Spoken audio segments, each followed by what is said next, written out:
Assalamualaikum dear fellows, I hope all of you are doing well. So welcome back to Fun and Study with Ambition. So today we are going to discuss the lecture 7 part 2 short answers.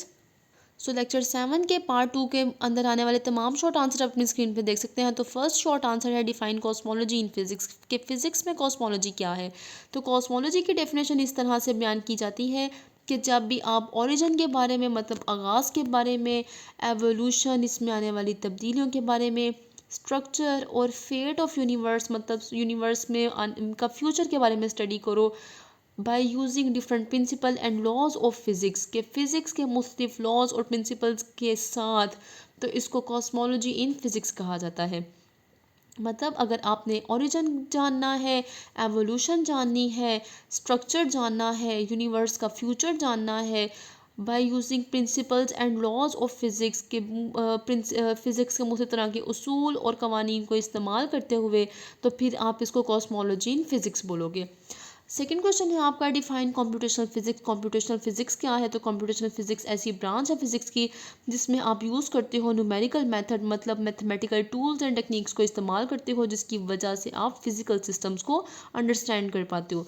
तो computational physics इस तरह से बयान किया जाता है जिसमें आप मैथमेटिकल टूल्स या कंप्यूटेशनल टूल्स एंड टेक्निक्स को इस्तेमाल करते हो ताकि आप फिजिकल मेथड्स को स्टडी कर सको। तो थर्ड क्वेश्चन है आपके पास define climate physics and geophysics. तो क्लाइमेट फिजिक्स और जियो फिजिक्स को एक्सप्लेन किया गया है नीचे। तो क्लाइमेट फिजिक्स को इस तरह से बयान किया जाता है जो कि स्टडी जिसमें इन्वॉल्व होती है स्टडी अर्थ क्लाइमेट की और वेदर पैटर्न की। मतलब फिजिक्स के मुख्तलिफ तरह के लॉज को रूल्स को यूज़ करते हुए जब आप क्लाइमेट अर्थ के क्लाइमेट को और वेदर पैटर्न्स को अंडरस्टैंड करते हो या स्टडी करते हो तो उसको क्लाइमेट फिजिक्स कहा जाता है। क्लाइमेट फिजिक्स के एग्जाम्पल में हरिकेन है। हरिकेन का मतलब होता है तूफ़ान। तो तूफ़ान का अंदाज़ा लगाने के लिए आप फिज़िक्स के मुख्तलिफ इंस्ट्रूमेंट्स को इस्तेमाल कर सकते हो। हवाओं का अंदाज़ा लगाने के लिए एक बैरोमीटर है जो इंस्ट्रूमेंट इस्तेमाल होता है जो कि फ़िज़िक्स की मदद से इन्वेंट किया गया था। अब अगर उसको आप यूज़ करके हरिकेन का या तूफ़ान का अंदाज़ा लगाओगे तो इट मीन्स दैट कि फ़िज़िक्स इसमें इन्वॉल्व है, तो इसको क्लाइमेट फ़िज़िक्स बोला जाएगा। ऐसा क्लाइमेट वेदर कंडीशन या वेदर पैटर्न को डायग्नोस करना जिसमें फ़िज़िक्स के प्रिंसिपल्स लॉज को इस्तेमाल किया जाए तो ये फिर क्लाइमेट फ़िज़िक्स कहलाएगा।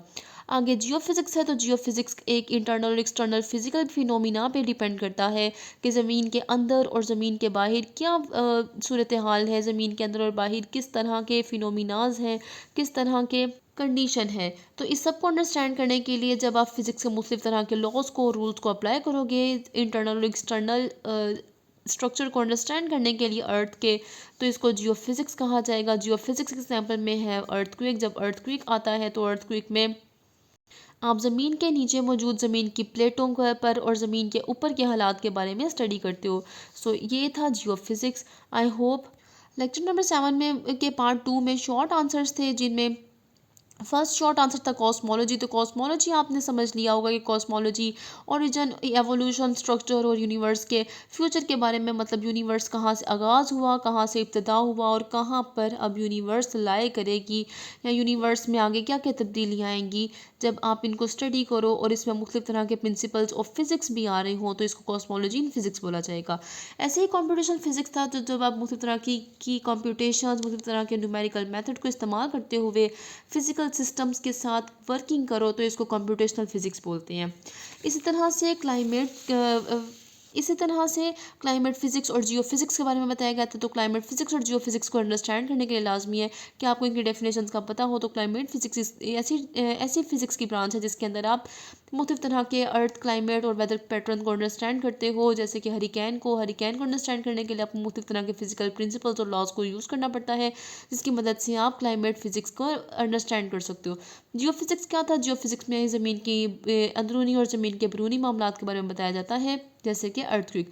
आई होप आपको मेरी वीडियो समझ आई होगी। सो नेक्स्ट वीडियो तक के लिए अल्लाह हाफिज़।